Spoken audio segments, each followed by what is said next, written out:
We make underwear for active women. I always say, I'm glad we make an amazing product, but really why I love working for this company is interfacing every day with really inspiring women who are pushing barriers and boundaries and doing huge things. That's gravel cyclist and CMO of Parity Sport, Laura King.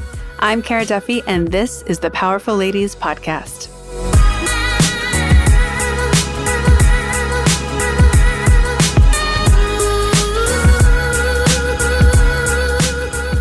Confidence, courage, and curiosity are linked in ways that we don't discuss enough and definitely aren't teaching enough, specifically, in my opinion, in regards to how to have your all and where true success comes from.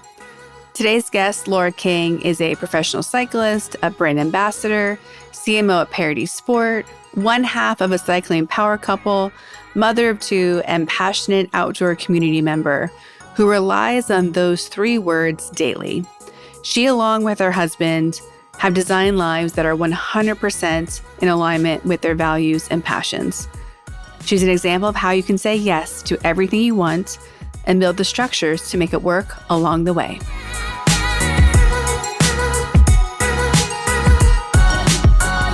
Welcome to the Powerful Ladies Podcast. Thank you so much. It's nice to meet you. Likewise. Let's dive in by telling everyone your name, where you are in the world, and what you're up to, because you are up to a lot of things. Yeah. Well, my name is Laura King, and I reside in a little town called Richmond in the state of Vermont. And I guess as best I can summarize, I am a pro gravel cyclist. I am a mom of a 3 and 5-year-old. My husband and I kind of work in the cycling industry. I run marketing for a small active women's underwear company called Parity Sport. And yeah, no shortage of lots of adventures and fun things happening all at once. You were referred to us from a previous guest who just had the nicest things to say about you. And I'm going to quote something that she said. Laura is truly an inspiration, not just for women, but for humankind, as an example of what it means to be a good person and lead with tenacity. Oh, that is very kind. Well, Lenny's an amazing person. I just listened to her episode, and it's cool because you touched on one facet of her life, which is beginning the brand Chugwater, but there are so many facets you guys weren't even able to get to. And we're lucky that at Parity Sport, I now work with her as a colleague. So it's fun to get to collaborate with her every day. How does it feel to have someone who you know say that you are an inspiration for humankind? Maybe a bit hyperbolic. Not totally deserved, but I mean, very flattering. I could only hope to have people who are maybe take some inspiration from something I do or say. So yeah, I'm very flattered. There's so much change happening in sport nowadays, from equipment changes to safety changes to rules changing. How is the cycling world, and in particular, is a gravel cyclist that you mostly race in? Yes. So how is the world of, gravel cycling changing in ways that you never expected it would when you first started? Well, both my husband and I never expected to kind of carve out a job within the gravel category of cycling. And just for anyone who isn't familiar, probably many people aren't familiar with gravel because it's fairly new. It's kind of a burgeoning category of cycling. I think people are drawn to it because you're getting off of the road. It has so there's like a level of kind of adventure and safety as it compares to the road. And there is kind of this, it started as very much like, it's like a marathon race where the pros can line up and the amateurs line up with them, and everyone's together. So there's this like inclusivity that exists, and it's a little bit more, I'd say, kind of uh, not as intimidating maybe as the road cycling scene. And so a lot of people are being drawn to it.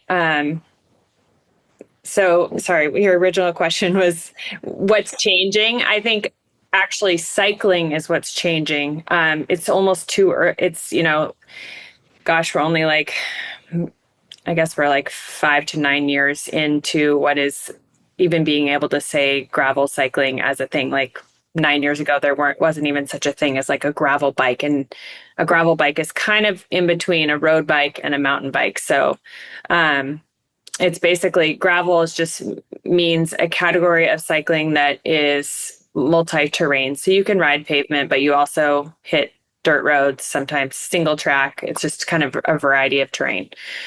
So yeah, my husband actually his career has been in cycling. He rode in the Tour de France. And so, and I've had a background in endurance sports from triathlon to, now just mostly cycling. And so upon kind of meeting him and getting married, we have focused a lot of our energy and just into the sport as kind of ambassadors and personalities. I think, while we were at the tail end of our kind of competitive racing careers. But what's unique about gravel is that you're able to show up and kind of represent the sport and represent other brands for the sport. And I think us doing that we do it as a family. And so we have an interesting niche within this sport that maybe is representative of more of, the general population, where they're looking at us and saying, well, if that family can do that, maybe we can do it too. When I was preparing for this episode, I couldn't believe how many articles about you were shock of like pregnant and still cycling. And it was like just this like everywhere you look, the article is like, can't believe she's still riding a bike. And at first I was like, well, yeah, like, yes, like, thank you everyone else in the world for catching up to how pregnant women are still badass. Yes. And then I also got like, not even having met you yet, started getting defensive of like, she's more than just a pregnant person cycling. Thank you. So like, how is that experience for you? Because I think so often women, the power that we give to women is so often by them. And I'm saying we from a cultural perspective. It's like when they surprise us, like, oh, I didn't know women could also do that. Meanwhile, those of us who are women in the world today, every day you're doing 5,000 things and right. You're not getting credit for those other 5,000 things. So what was your experience like when like people were just like, let's write about the fact that you're pregnant and cycling, and that's all we want to talk about for a little while, not going to the, gravel championships and everything else that was happening? I think I welcomed it because I unintentionally, I think, have been able to show others that maybe pregnancy isn't, while it's hard, and especially if you're an active woman, it can be a real challenge. It's not, it doesn't mean that you have to put aside like the things that you like to do for a long period of time. And, also there's this narrative of, that I heard constantly. It was like, well, enjoy it now because it's about to be over. And, that frustrated me because I thought, well, really what it comes down to is what you prioritize at the end of the day. And this is something really important to me and something that gives me so much. It's not just about racing. It's about friendships and just my happy mental state. And it's just about, it fulfills so many things that are important to me that I'm going to carve out a space for it. And I intend to do that. And I think that it can happen. So I appreciated that I could kind of have my voice out there to be able to say, hey, it doesn't have to be this way, or it's not this way for everyone. It depends what the path that you want to take. And this is the path that I'm choosing, and my husband and I have decided to choose, and we're excited about what it's going to look like. Well, now you have an entire cycling family, that you can, you get to, like, how could you not pass that on to your kids? Like, how soon were you putting kids on their own bikes? Yes, while cycling is important to us, we just love the outdoors and love being active. And honestly, I have to say, when people say, like, do you think they're going to pursue cycling in the way that you both have pursued cycling? I'm like, I don't know if I want them to, because there's a danger to it. And now I have this, I have this new kind of mom worry that I'm always hoping that they stay safe. And the reality is, and I think about it a lot, cycling is, there are far more kind of safer activities, but I just hope that they take from it, like, a diligence towards working to be good at, or working to be your best at something. Just pursuing mastery of anything, or a passion, that following your passion. There's so many aspects of it, whether it's they pursue a sense of adventure from what they learn from us, or they pursue or they just take after, the habit of every day getting out there and putting in your time to be good at something. Like, there are just so many kind of takeaways that could help them in the world, that hopefully that's what they take away at the end of the day, whether they want to be a bike racer or not. I recently read an article that was talking about how if we praise kids for working hard and being diligent or persistent, it's a healthier accolade than saying you're smart, because one's fixed and one is, like, constantly in that space you were talking about of the pursuit and the training and the, kind of seeing how far you can go, or, like, it's a mix of the working hard and the curiosity component, which I thought was really interesting, because humans love to just label things really simply. Absolutely. And when you look at endurance sports, there's nothing simple about endurance sports in general. How did you get into endurance sports? And then how has it changed who you are, or who you were to who you are today? Oh, good questions. I got into endurance sports later in life than many, and that was in just starting high school. I joined swim team and kind of had a natural aptitude towards swim team, and kind of joined a club team, and that just means you swim a whole lot every day, and that's the only sport you can really do, because your days are morning and afternoon swimming. But I was also highly involved in music at the time, and sort of at a crossroads of, like, do I pursue music and put all my kind of continue to hopefully, pursue that path, and maybe it will lead towards an eventual profession, and now I'm at this crossroads of, I really also am finding success in sport. And I really felt in sport like I found my people. I really felt like the people I was surrounding myself with were incredibly inspiring to me. It really felt like I had found my niche. And so from that, to make a very long story short, I eventually transitioned into triathlon, and was lucky to, I think, upon just pursuing what you're passionate about, I realized I was hoping that my career could also kind of follow that path. And that led me to a job within sports nutrition at Power Bar and GU. And I've kind of continued to work in this, active outdoor space. And so that's been really neat to just see how your passion for something and what people see, and just how you work hard at something can also lead to an awesome career.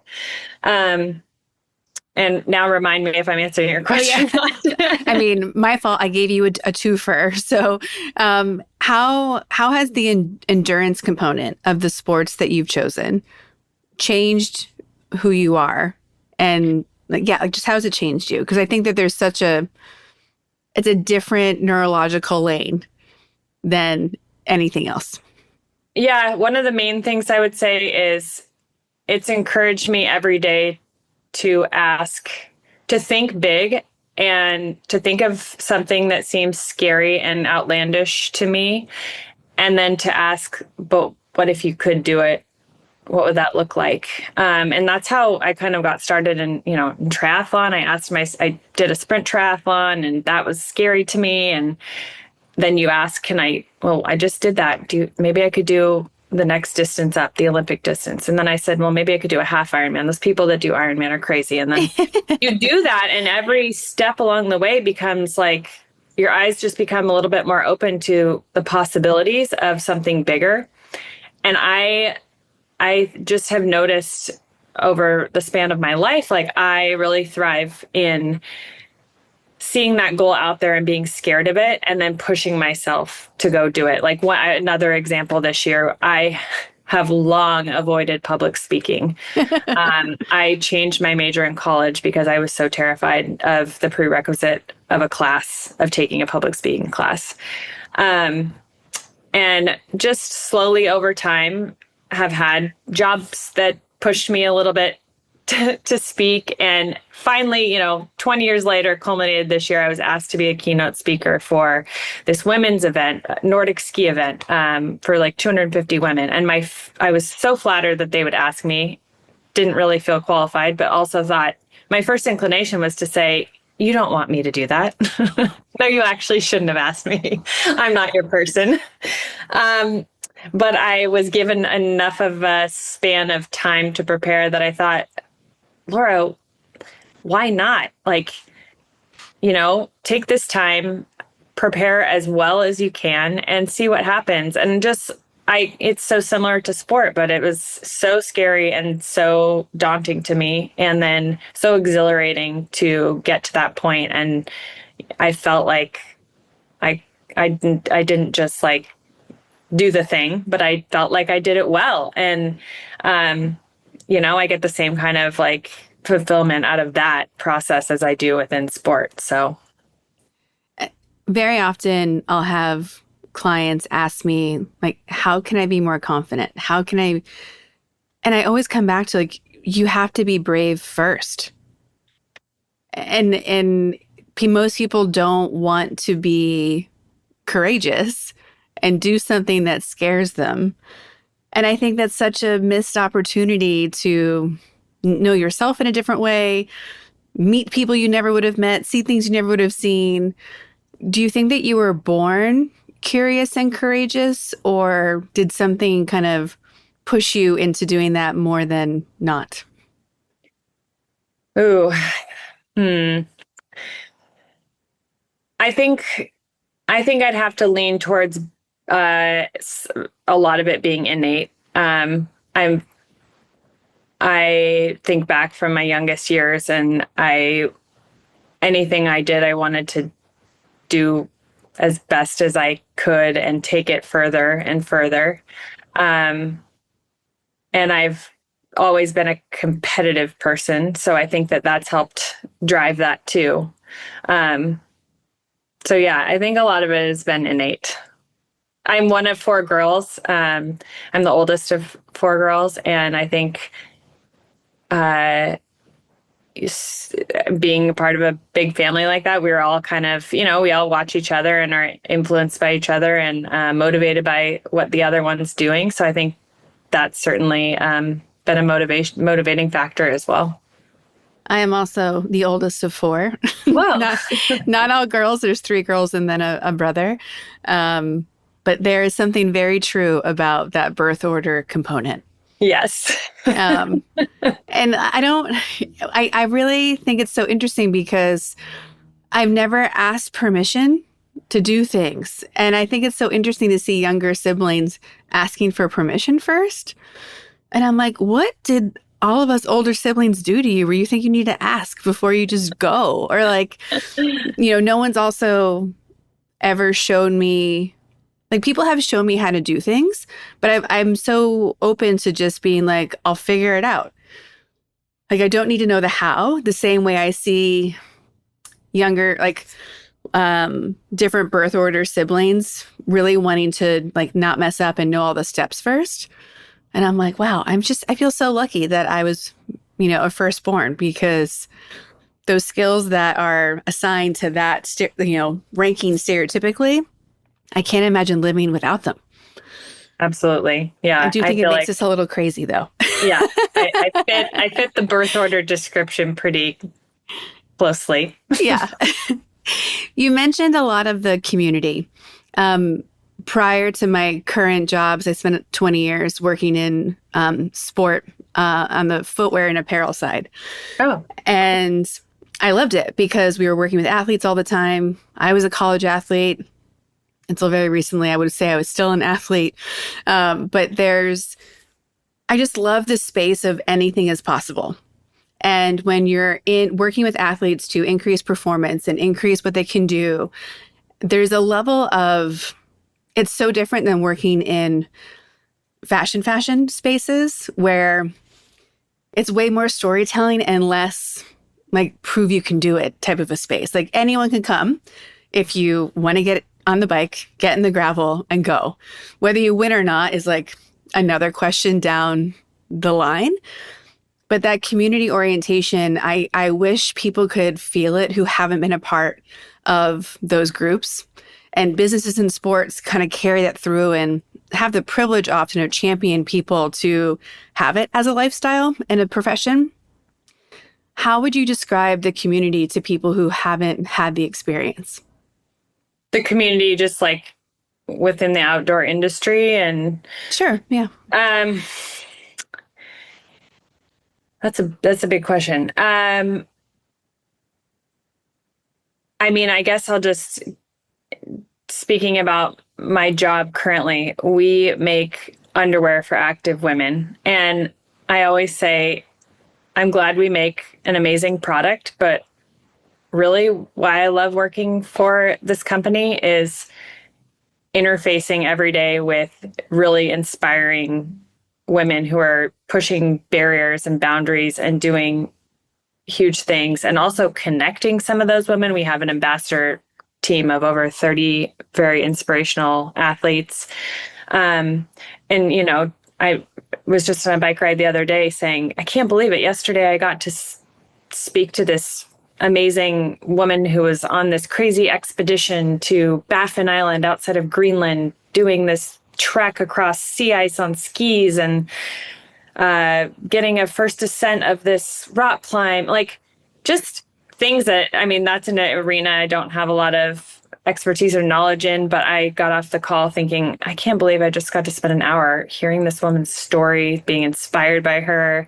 And then being able to be a small part of the expedition and, equipping her with gear that's going to be not going to encumber her expedition in any way. And it's just like, whether it's that or it's being a part of an organization that's called, like, we're a part of an organization, or we support an organization called For All Mothers, that's supporting women in sport and helping provide them with scholarships so that they can, go to the Olympics and take their son or daughter with them, or providing them races, encouraging them to have like lactation tents. It's just like, it's so much more than underwear. And yeah. I guess that's what it comes down to. It's like, it's so great that we have this wonderful product, but it's really about like what that product, what we stand for and what our brand stands for, and how we can uplift and empower women. That's really what I feel like our everyday mission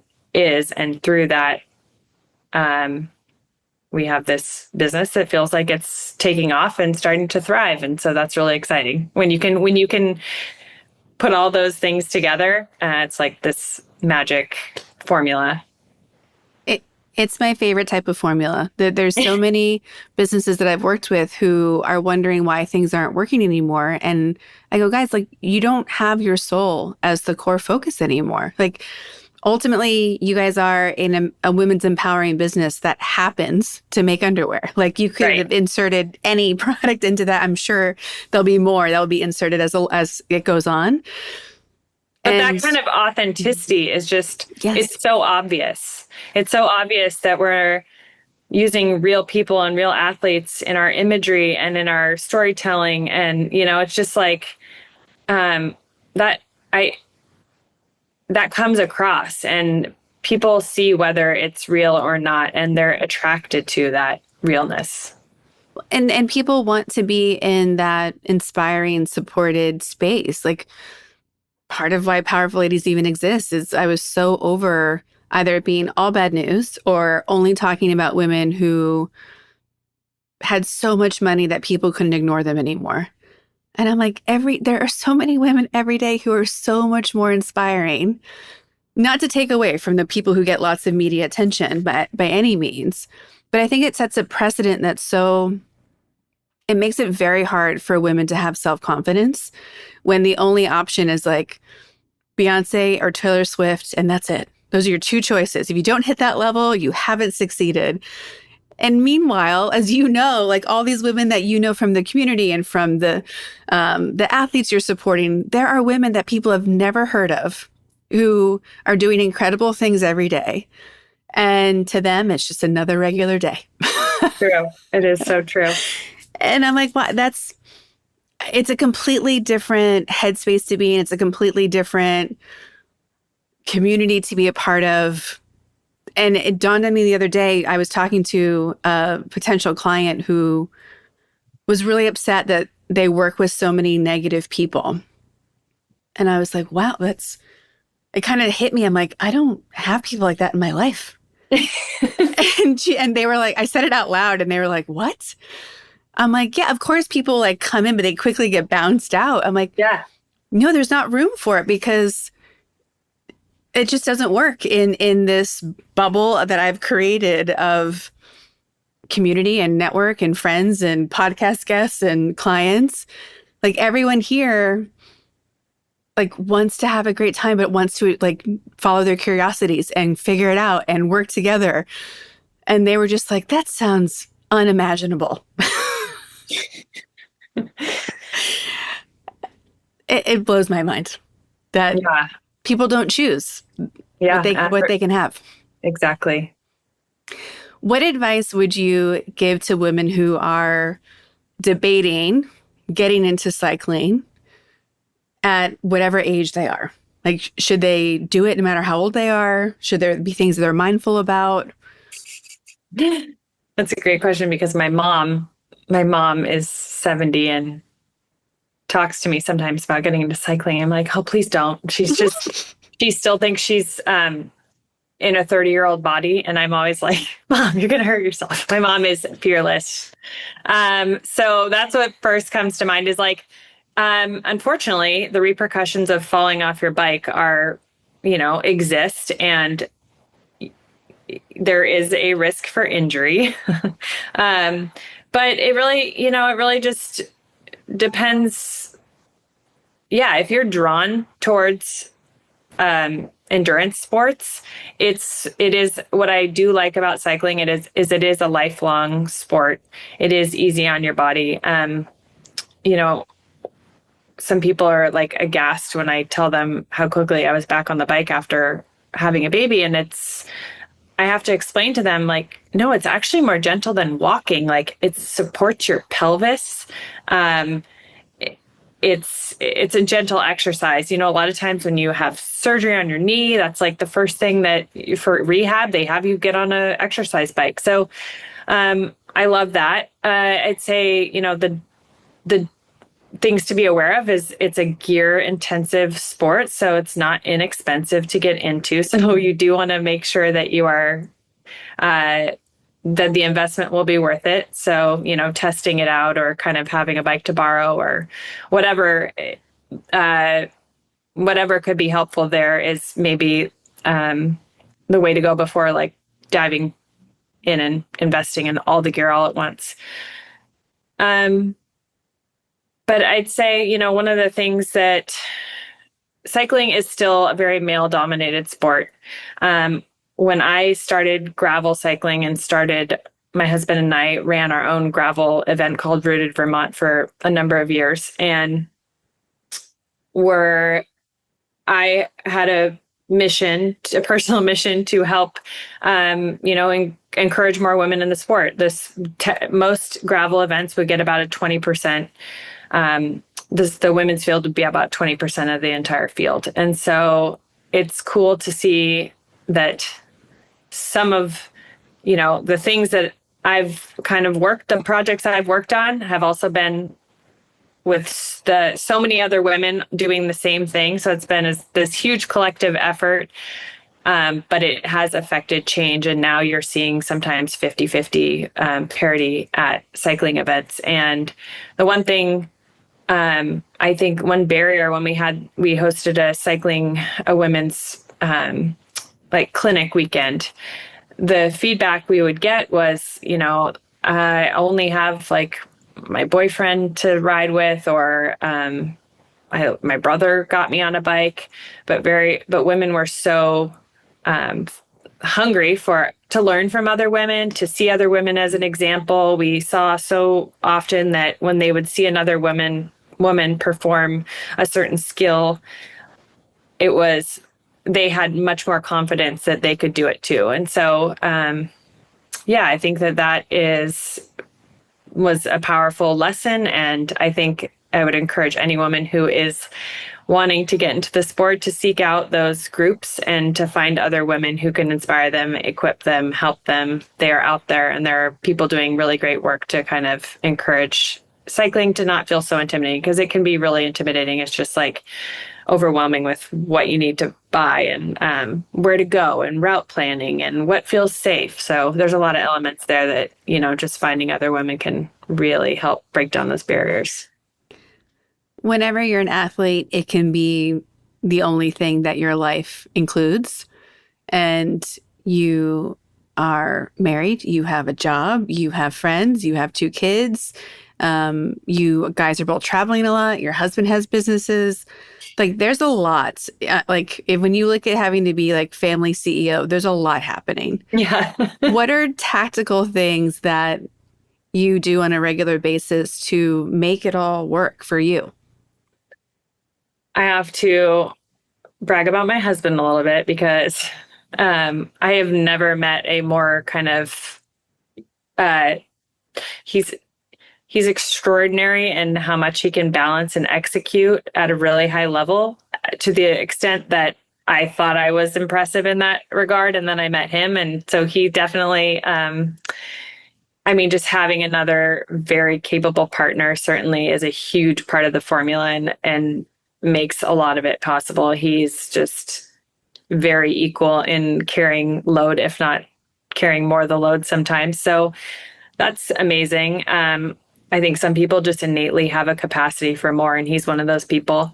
We are both pretty type A and organized. We keep a shared family calendar. We are always looking ahead and planning and trying to communicate about things on our calendar, and also take turns trading off. For example, in a couple of weeks, I'm planning a mountain bike adventure with 2 of my girlfriends in Colorado. And, he's made it possible for me to be able to go out and do that for a week and take care of things at home. And so, and I try to do the same for him. So, we both, I think it's special to be on the same page about, he never has to justify to me why he wants to go spend time on his bike, and I don't have to justify that to him. And, it's not I think sometimes people will look at it and look at our relationship and think, oh, that must be so easy. You both love cycling, and, there's pros and cons. It's not it's no, either way, whether you have a spouse or partner that enjoys the same things as you'll have pros and cons. Maybe you have more time to ride your bike if your partner doesn't want to ride. So, but it is helpful in understanding each other and how we're kind of wired. And, so yeah, I'd say those are kind of the main things. And do you guys have nannies, babysitters, family? How are you guys getting the extra support? All of the above. Man, we are blessed to have some really great we don't call her a nanny. She's a family friend of ours who has kids of her own and has helped be a huge part in taking care of our kids when we need help here. And she'll be moving on because our kids are going on to like full-time school now. But that's been huge. Our families are not close by, but when they do come, they provide a ton of support and allow us to kind of take some more longer, trips to Europe for cycling or whatever it might be, which is huge. And I am pretty, I, my skill is finding childcare in any state of the country where we are traveling, which That is a skill. and planning it out on to the point where we have a spreadsheet. So our travel has kind of gone down a little bit, a notch, we've taken it a notch down in the past few months, but at times we've done cross country trips in our sprinter van, going from race to race, being all together. And so then that's where it gets really complicated. You're like, where are we going to be? Who needs to train? Who needs to work? What are we going to do?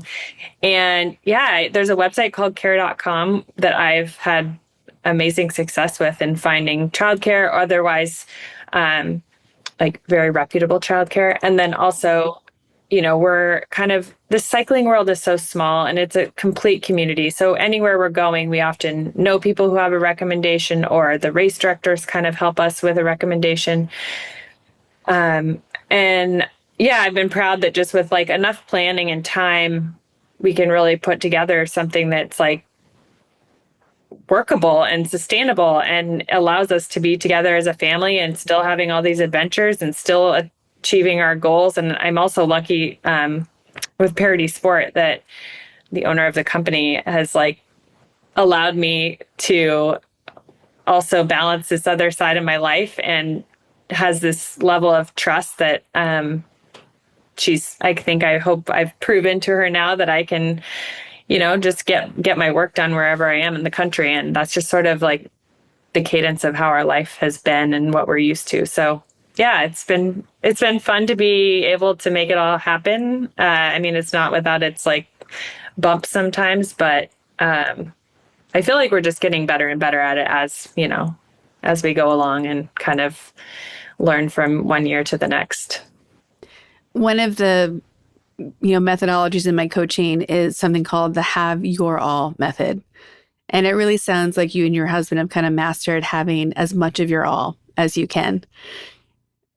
Most people think it's not possible for them when I start talking about this. What advice would you give to people who want more, want to find more ways to layer in everything that matters to them and feel stuck?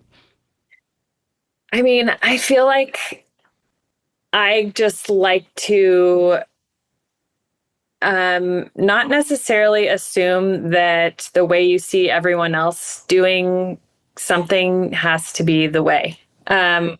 I feel like I like to, I don't know, just the same curiosity, what if we could make this all happen? Yeah, it's not for everyone, and it's not without its stressors. And I do think one thing my husband and I are not afraid of is sometimes the way we've chosen to live life also brings with it, more work, to be honest. It is more work, but we accept that work because we feel like the outcome is worth it to us. So I think a little bit of knowing that it's not necessarily the easiest path, but the outcome could be so wonderful if you are up for the challenge. And I think that there's also a lot of things that when we choose a path that we know is ours, there's things that we say no to that surprise people. There's an incredible woman, Jen Harper, who started Cheekbone Beauty, the first indigenous beauty brand in North America. She gave up TV for a year. She gave up alcohol. She's never gone back to alcohol since. But she's like, no, those things aren't values of mine. Building this is. What are some examples of things that you've given up that, might be part of someone's normal routine or life?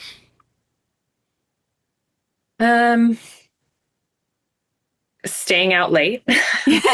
I have been since I've been young. I'm very protective of my sleep. And I feel like, that's just good sleep habits. And I mean, even for our kids, just like boundary, I don't know if you call them boundaries, but like maybe structure is a better word. Structure around sleep has been important to us. And I think been helpful in helping our kids to also have good sleep habits. And sleep, as we know, is pretty crucial to having. I mean, our life demands a lot of energy, and the only way I'm ever going to have enough energy every day to take, to have the energy to go do my intervals, to come back and have my brain kind of firing for work and whatever it might be, is to have enough sleep. Mm-hmm. I'm a mess if that doesn't happen. Well, and there's also, I think, the big debate of like people being workaholics.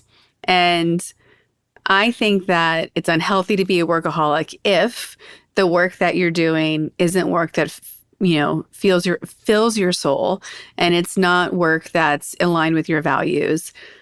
And when I think that you are able to build a life where the different parts of all of it, some of which are work and some of it aren't, are all just things that you enjoy doing, you might be working, as in not doing,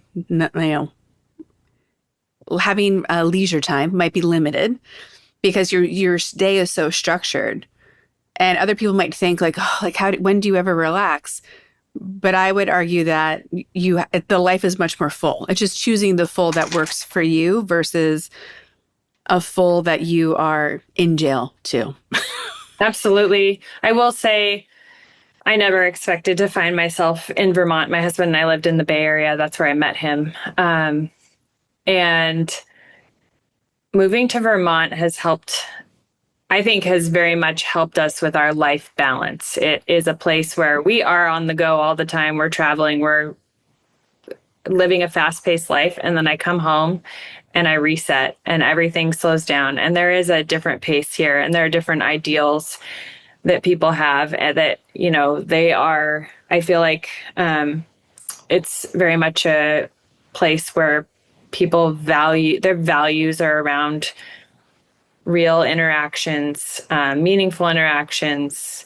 It took me a while to get used to people coming by the house unannounced to have a chat, or folks we'd have here, like a plumber or somebody fixing our house, would just also stand around and want to talk. And people just, their time is, I don't know. It's just, it's a different pace. And I have come to really appreciate what that brings to our life, and just also the seasons here. I'm a girl who really would love summer all the time. I love California. It was like my dream to live in a place where, is fairly temperate all year round, but I have come to appreciate the seasons and how it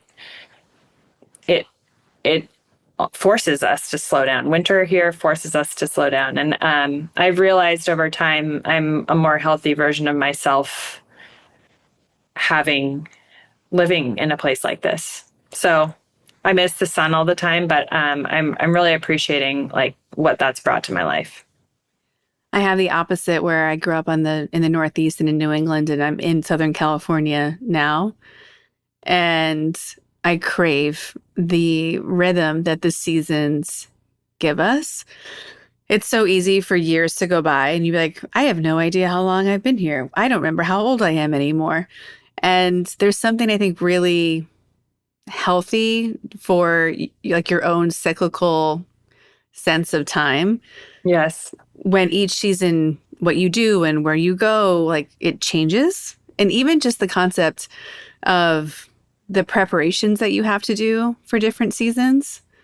I think there's a level of understanding timeliness when you grow up in a place where you have to prepare or else you'll be in trouble.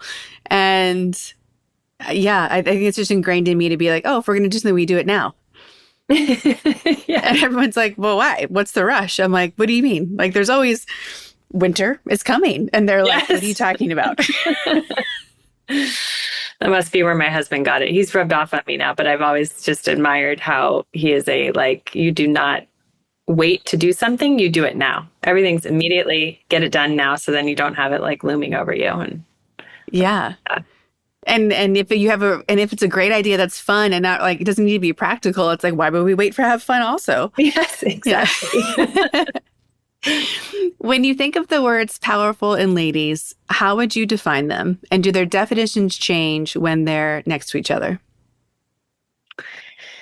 Well, I've listened to this podcast a couple of times. So I actually did some thinking about this and asked ChatGPT what it would define as a powerful woman. And I loved what it said. I want to read it. It says a powerful woman is one who owns her agency, shapes her world through influence and competence, and lives in alignment with her values regardless of societal expectations. Her power is not merely positional or physical. It flows from a deep sense of self, the ability to command respect, inspire trust, and create change. She navigates challenges with resilience, exercises her voice with clarity, and makes decisions with both strength and compassion. Well, ChatGPT. Like pretty good. So I think that I couldn't have said it better. Well, and it's so interesting to me because I spoke to a woman the other day who I was told, both like someone connected us, said you guys should meet. We met on Zoom, and she goes, "I hate the word ladies." And I was like, don't okay. really like the word ladies either. So, why don't you like it, and what makes it maybe okay in the title of Powerful Ladies? You and know, if it doesn't, let's talk about that too, because I think that's juicy. Well, I think about I think about our Parity Sport as a business, and when I came into the business, I don't know, there are certain words like that we were using, like the word undies to me. Just I don't know. I have a little bit of a cringe with undies. It's almost like a little cutesy, and there's nothing wrong with it. I'm sure I'd probably use it in everyday language, but when thinking about our marketing language, I like the word underwear. We are like strong, active women, and we wear underwear. Just to me, undies is like, I don't know. It doesn't evoke like strong and individual, and I don't know. It just doesn't evoke the kind of feelings and things that I want to think about when I think about strong, active women. So I guess similarly for ladies, it's just a little bit, it just doesn't evoke the kind of same feelings that I feel about what I want to think about when I think about strong women. It's like, that's my best. I don't know how else to explain it. It's almost a feeling. I get that. And I also love that this is the first time in, 300 and almost 50 episodes, someone's compared ladies to undies. So this is a whole new soundbite that we get to work with. Maybe it's just an IES thing. I don't know. It makes it diminutive. Yeah. And you're like, ugh. No, it's been a topic that we've discussed so much because coming again from the world of sport and a career where it was very masculine oriented. There was always room. Like I never felt like I didn't belong in the spaces. It was very, I have very few typical, workplace patriarchal examples. But I always had equal or more male friends so often, or mentors. And every year it comes up of, should we change the name? And when I go out to the community and talk about it, it's so interesting, the feedback that I get. Like, just call it Powerful Humans. I think at least once a year, this is a deep conversation the team and I have. And every time we're like, okay, I think it's time to change the name. Yeah. Then something happens in the world where you go, damn it, the world is not ready for us to take this name out of the title. And this year in particular, it's been such a roller coaster on like equality and what it means to be a woman and what space we are allowed or not allowed to have. And there are people I know right now who are pregnant and who aren't traveling to certain locations. Mm-hmm. It's too risky. I know, other women who have decided we're going to go hang out in a foreign country for a couple of months because I just need my nervous system to reset. And then there's like all of us who are still here, like, woo, and you have to keep doing all the things, right? And kind of minimizing it. So it's been a very interesting, I did not expect, and maybe it's my naivete of launching something called Powerful Ladies and thinking how inadvertently political it could become. That was never the purpose. I'm sure. And yeah. But yeah, it's like, I love asking this question because some people love it, and why they love it is the same reason. It comes from the same space of like why you changed undies to underwear. Yes. And it's so fascinating to me, the power of language and what we make words mean or not mean. And yeah, it's so fascinating to me. I need to give all these answers to like an anthropologist or psychologist to do some actual analysis on.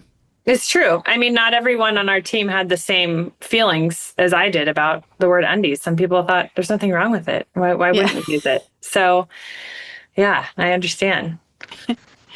When you look at your life up to this point, how have other powerful women either supported or changed the path that you were on?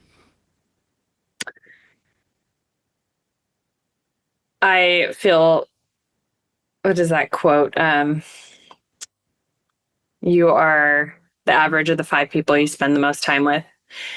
And when I look around at the people I am blessed to have in my life, I think I would be thrilled to be the average of the 5 people I spend the most time with, of 10, 15. I mean, I just feel really, really, really, I have so many incredible women in my life who are doing huge things. One of my best friends is a Stanford physician, really pushing the boundaries with women's health and performance, and, other women working in developing amazing products for sports nutrition. Just, I could go on. And I just think if I am able to ever get even close to seeing, myself in the light that they're in my eyes, I would feel like a total success. As we're wrapping up today, I have a few rapid fire questions for you. The first is, where do you put yourself on the Powerful Lady scale? If 0 is average everyday human and 10 is the most powerful lady you can imagine, where would you put yourself today and on an average day? Also thought about this and have kind of gone back and forth on what I would answer.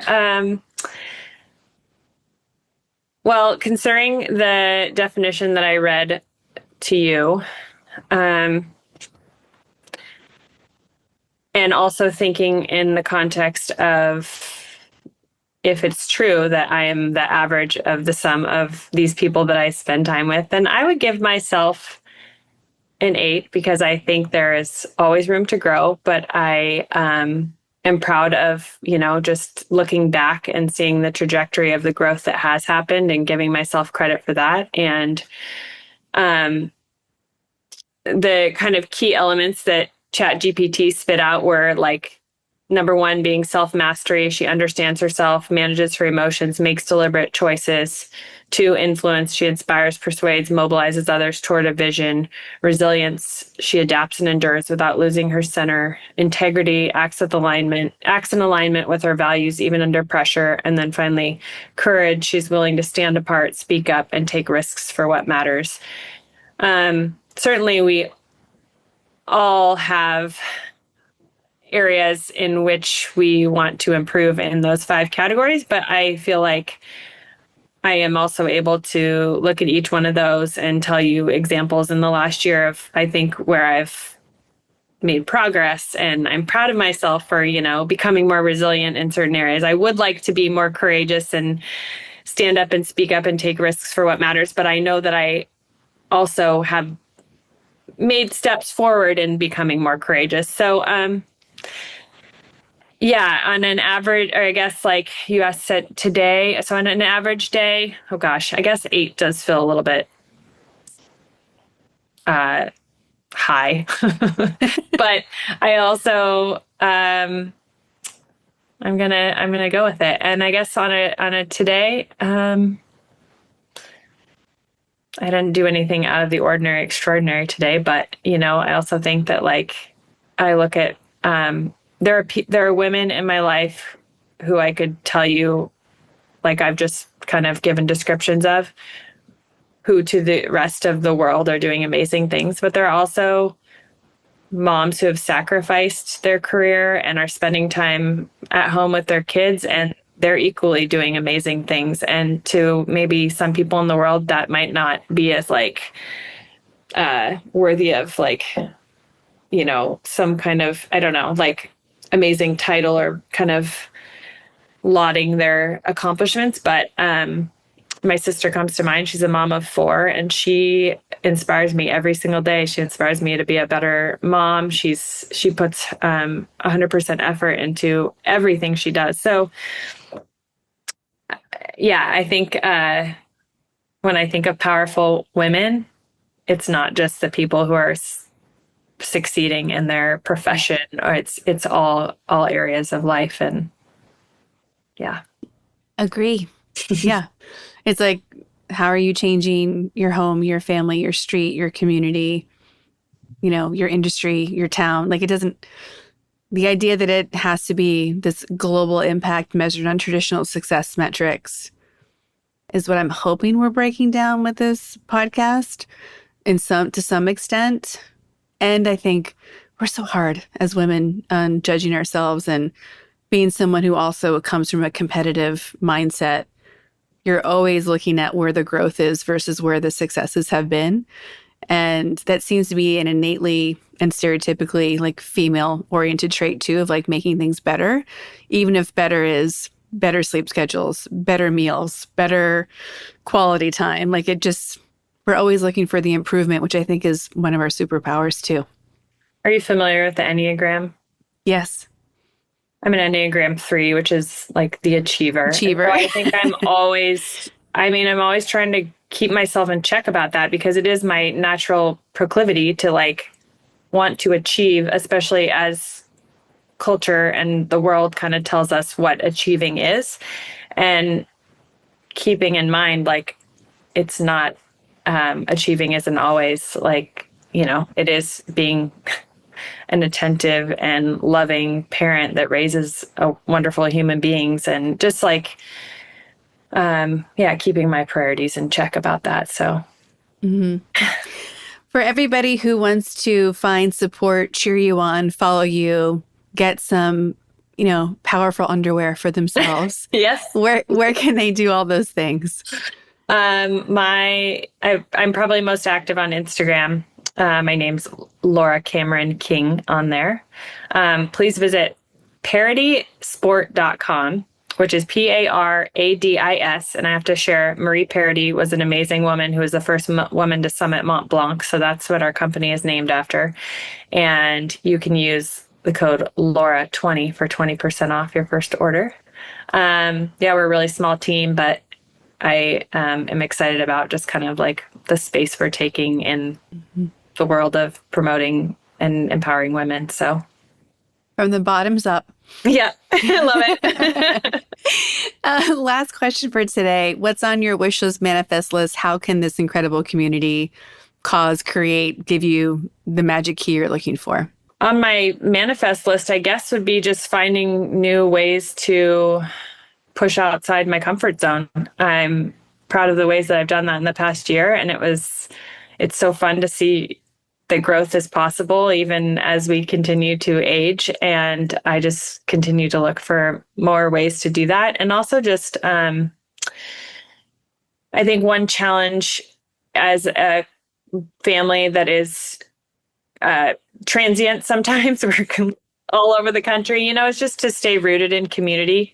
And our community in Vermont is so important. And we have, I think the challenge is like maintaining those connections and while still kind of living our adventures. And that's one thing as I get older, I'm just really valuing those relationships. And, we may not have family close by, but some of the people that we have close to us are becoming our family. And so learning to or figuring out how to invest in those relationships and take care of them while still kind of being able to live our most adventurous life that we love living. Love it. Well, it has been such a pleasure to spend this time with you and get to know you. It's great when referrals come in because they're always right about you being a great contribution to the world of powerful ladies. So thank you so much for being a yes and sharing your story today. I can't wait to hear what people have to say and what further questions they have for you that might get sent your way. Thank you.